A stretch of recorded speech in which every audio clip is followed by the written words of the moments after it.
it's me Elsa Anggraini with student number ID 244111039 from Management Class 2D program. Imagine this, your favorite brand gets caught in a hack scandal today. What would you still buy their products tomorrow? Most people would say no. That's the power of reputation. And they're actually what we'll discuss today for my reputational risk management course. Reputational risk don't show up on a balance sheet, but it can bring down an entire company faster than financial loss. From celebrity endorsement conjuring to poor crisis hunting, I'll break it down with simple example and practical strategies you can actually remember.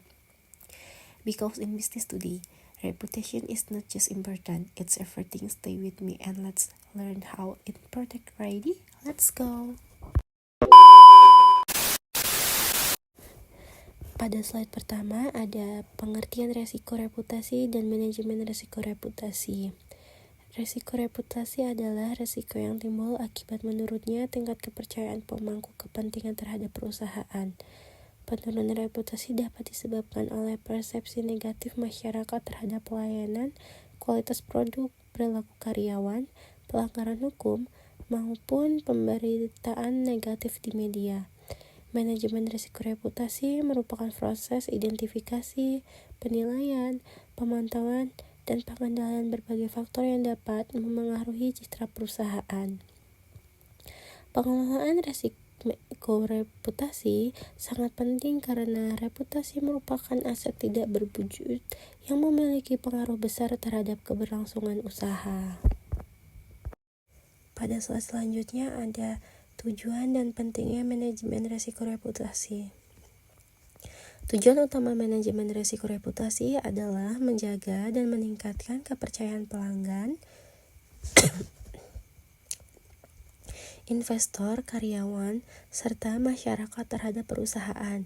Dengan reputasi yang baik, perusahaan akan lebih mudah memperoleh dukungan dari berbagai pihak dan mempertahankan loyalitas pelanggan.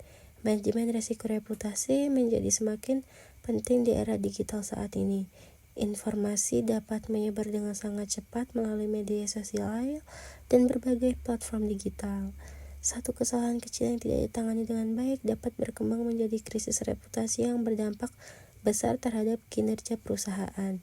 Selain itu, reputasi yang baik dapat menjadi keunggulan kompetitif bagi perusahaan.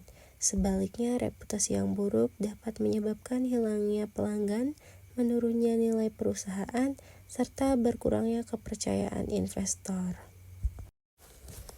Selanjutnya di sini ada penyebab terjadinya resiko reputasi. Resiko reputasi dapat disebabkan oleh berbagai faktor, baik yang berasal dari dalam maupun luar perusahaan.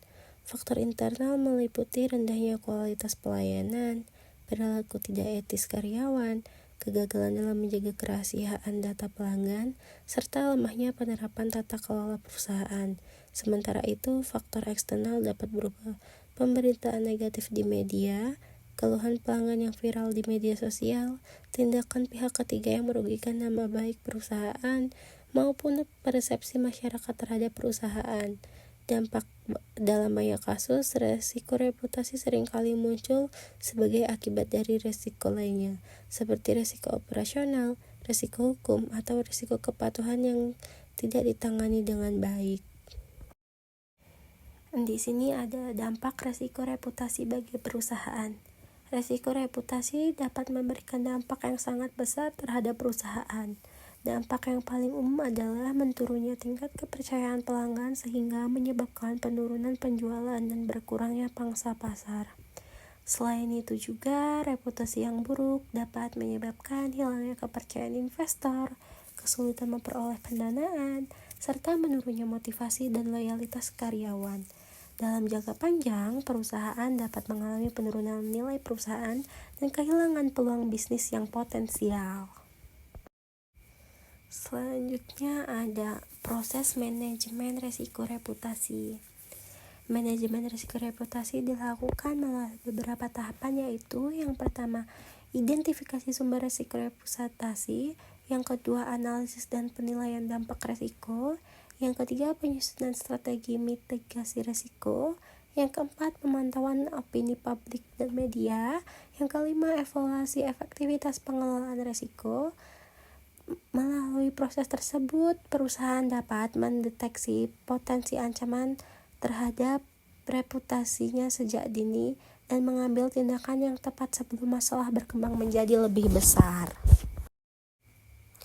Selanjutnya, ada strategi pengelolaan risiko reputasi. Perusahaan dapat menerapkan beberapa strategi untuk mengelola risiko reputasi, antara lain yang pertama, menjaga kualitas produk dan pelayanan. Yang kedua, menerapkan prinsip etika bisnis dalam seluruh aktivitas perusahaan. Yang ketiga, membangun komunikasi yang transparan dengan para pemangku kepentingan. Yang keempat, menangani keluhan pelanggan secara cepat dan profesional. Yang kelima, menyusun rencana komunikasi krisis apabila terjadi masalah yang berpotensi merusak reputasi perusahaan. Strategi tersebut dapat membantu perusahaan mempertahankan citra positif di mata masyarakat. Di sini ada contoh resiko reputasi dalam perusahaan. Salah satu contoh resiko reputasi adalah tersebarnya keluhan pelanggan melalui media sosial yang tidak segera ditangani oleh perusahaan. Kondisi ini dapat memengaruhi persepsi masyarakat dan menurunkan tingkat kepercayaan terhadap perusahaan. Contoh lainnya adalah kasus kebocoran data pelanggan, produk yang tidak memenuhi standar kualitas, pelanggaran etika oleh karyawan, serta pemberitaan negatif mengenai aktivitas perusahaan. Apabila perusahaan tidak memberikan respon yang cepat dan tepat, maka dampaknya dapat meluas dan sulit untuk dipulihkan. Kasus-kasus tersebut menunjukkan bahwa reputasi perusahaan sangat rentan terhadap berbagai peristiwa yang terjadi, sehingga perlu dijaga melalui pengelolaan risiko yang efektif. Di slide ini ada manfaat penerapan manajemen risiko reputasi. Penerapan manajemen risiko reputasi memberikan banyak manfaat bagi perusahaan. Salah satunya adalah menjaga kepercayaan pelanggan, investor, dan masyarakat sehingga perusahaan dapat mempertahankan keberlangsungan usahanya. Selain itu, perusahaan dapat meningkatkan loyalitas pelanggan, memperkuat hubungan dengan para pemangku kepentingan, serta menciptakan lingkungan kerja yang lebih positif. Reputasi yang baik juga dapat meningkatkan daya saing perusahaan dan membuka peluang kerjasama bisnis yang lebih luas. Dengan demikian, manajemen risiko reputasi tidak hanya berfungsi untuk mencegah kerugian, tetapi juga menjadi investasi jangka yang panjang dalam membangun citra positif perusahaan. Peristiwa yang terjadi sehingga perlu juga dijaga melalui pengelolaan risiko yang efektif. Oke, kita sudah memasuki kesimpulannya. Risiko reputasi merupakan risiko yang timbul akibat menurunnya tingkat kepercayaan masyarakat terhadap perusahaan. Risiko ini dapat disebabkan oleh berbagai faktor seperti rendahnya kualitas pelayanan, pemberitaan negatif, pelanggaran etika, maupun ketidakpuasan pelanggan. Oleh karena itu, perusahaan perlu menerapkan manajemen risiko reputasi secara efektif melalui proses identifikasi, penilaian, pemantauan, dan pengendalian risiko. Penerapan komunikasi yang baik, pelayanan yang berkualitas, serta kepatuhan terhadap prinsip etika bisnis merupakan langkah penting dalam menjaga reputasi perusahaan. Reputasi yang baik merupakan aset yang sangat berharga bagi perusahaan. Dalam mengelola risiko reputasi secara tepat, perusahaan dapat meningkatkan kepercayaan pemangku kepentingan, memperkuat daya saing, serta memastikan keberlangsungan usaha dalam jangka yang cukup panjang.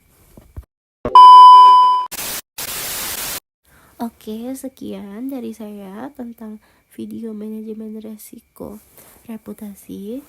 See you in the next video. Bye bye all.